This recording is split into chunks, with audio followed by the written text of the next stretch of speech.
kembali lagi bersama saya Cika Ika. Sekarang saya sedang berada di BNN Kota Bengkulu, di mana sedang terjadinya penangkapan tentang barang bukti narkotika golongan 1. Untuk informasi selengkapnya, yuk kita simak berita berikut ini.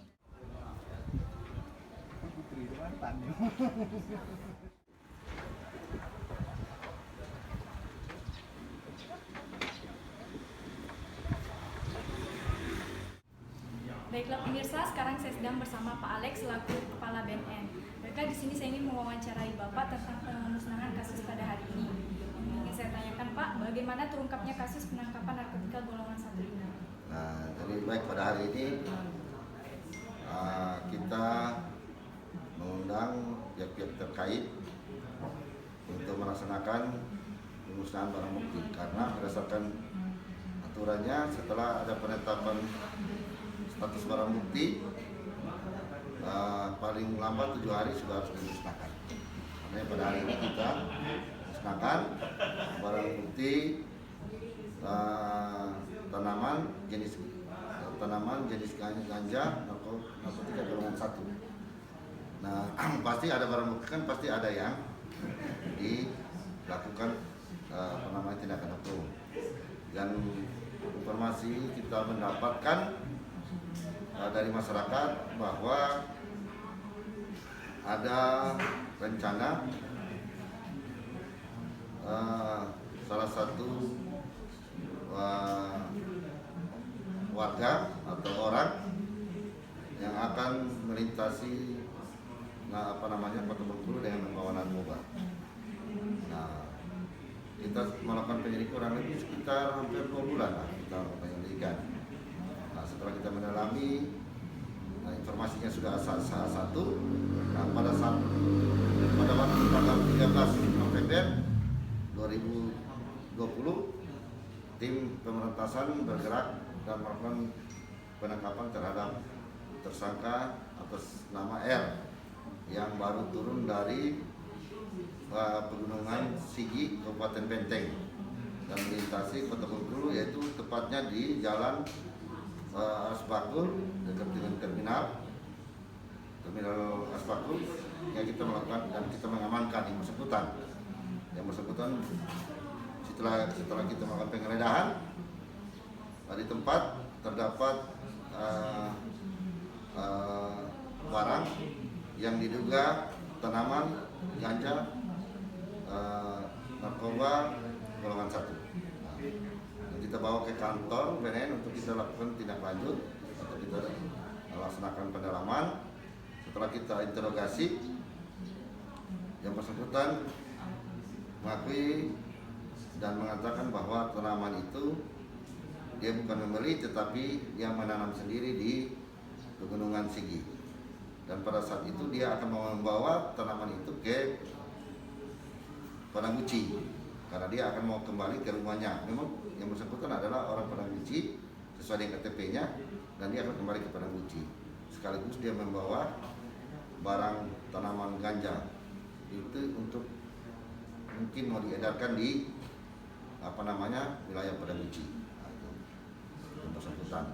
Dan sementara ini bersangkutan sudah kita amankan dan sudah kita proses sesuai dengan aturan Undang-Undang 35 tahun 2009 tentang narkotika dan psikotropika dan obat-obatan kursor lainnya.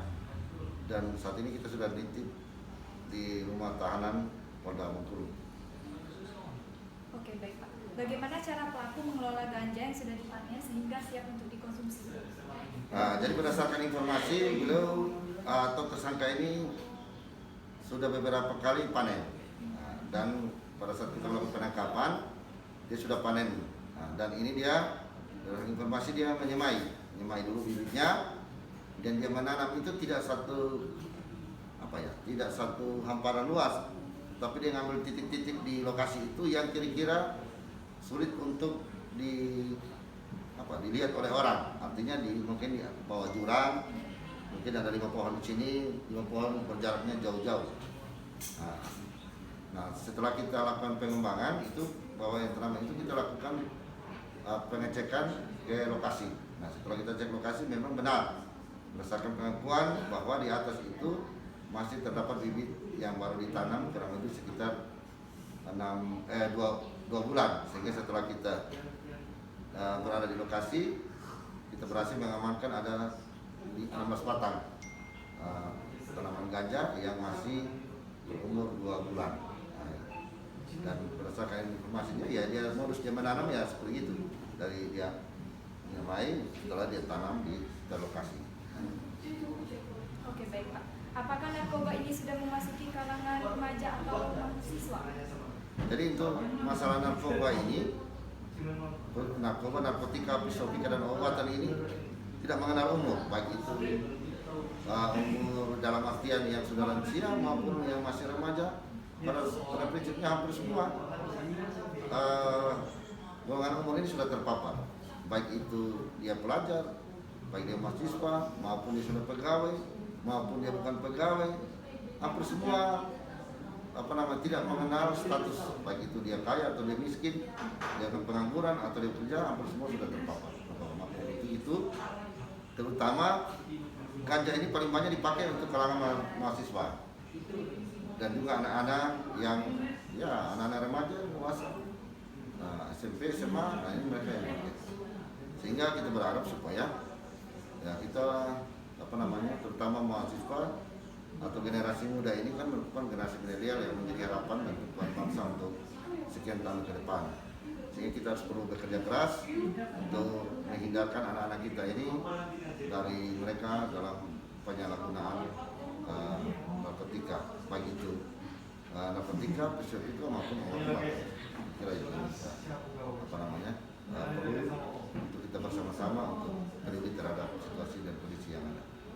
Oke, baik Pak. Dengan tahun sebelumnya, apakah terjadi peningkatan atau penurunan tentang kasus narkoba ini, Pak? Nah, jadi walaupun situasi COVID-19 ini, pandemi COVID-19 ini, tetapi setelah lihat fakta di lapangan bahwa peredaran narkoba ini terus berjalan. Malah mungkin menurut saya ya tidak ada sedikit pun kurang. Artinya ada, kalau menurut saya ini ada peningkatan baik yang ditangkap oleh aparat penegak hukum lainnya maupun dari BNN. Kalau kita lihat ada peningkatan. Nah, peningkatan bukan hanya sekedar masalah jumlahnya saja yang kita nangkap orangnya, tetapi penyalahgunaan juga banyak semua yang terpapar. Apalagi obat-obatan yang seperti penggunaan penyalahgunaan obat-obatan, misalnya samkodi dicampur dengan minuman torpedo, tua dan lain-lain, itu banyak sekali yang terpapar. Dan apalagi sekarang jenis narkoba golongan 1, tembakau gorila atau orang bilang hanoman, nah itu mana dengan anak-anak milenial sekarang memanfaatkan media sosial ini untuk memesan barang tersebut dan menjual. Nah ini yang perlu kita, orang tua perlu waspada, memperhatikan anak-anaknya, baik itu di dalam penggunaan media sosial maupun dalam pergaulan mereka hari-hari, supaya mereka terus dipantau pergaulan mereka. Oke, baiklah Pak, terima kasih, selamat beraktivitas kembali. Baik, terima kasih.